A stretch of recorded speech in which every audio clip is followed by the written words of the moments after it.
and welcome to your Dovetailing Apprenticeship here at the Acanthus Workshop. I'm your host and woodworking mentor, Chuck Bender.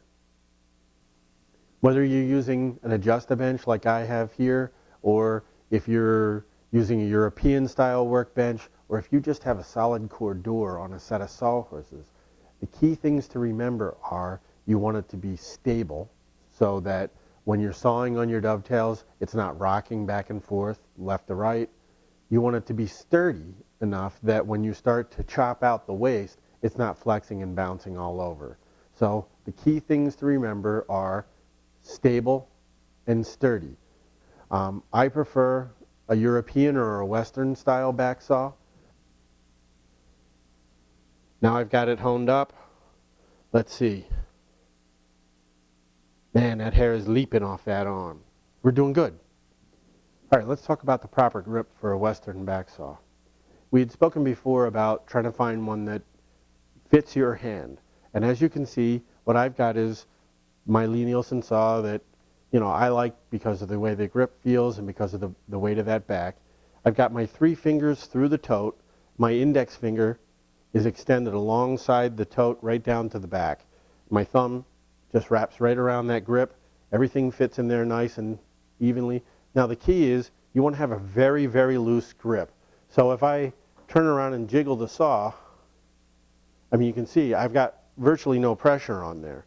As I set my saw down here, you'll see that I've got my body out of the way. If you look down the saw, you'll see that the saw and my forearm are in a nice straight line.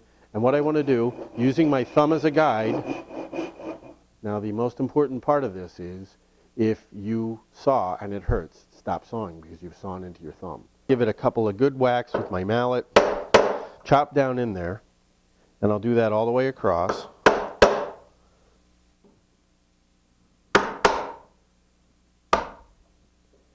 And you can see it just pops right out of there.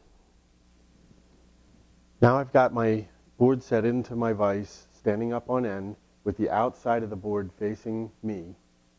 And what I want to do is, you can see right here, these tiny little pieces that are sticking up in the corner here.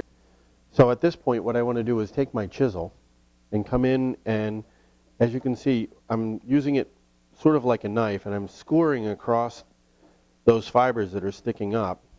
And then I'm just going to clean them right out of that corner. As you can see, I've got everything lined back up again using my triangular marking system. So now that I've got all that in position, I'm just going to hold my pin board down. Make sure I'm perfectly lined up again. Top and bottom nice and flush. And I'm just going to set my pencil in here and scribe off those lines. Pretty simple stuff so far. So what I'm going to do is set it up here. I've got my saw set right to my waist side of this line right here. And now, using that same loose grip, all I need to do is get my saw started.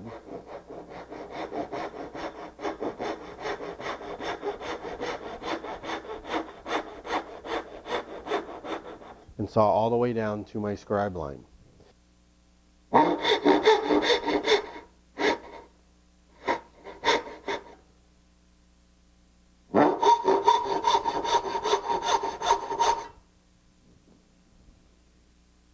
And my chisel, again undercutting just slightly, I'm going to chop down in right on my scribe line,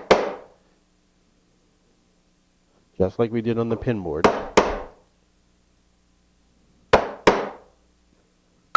And I can just pop those right out of there, and then just tap it right down in there.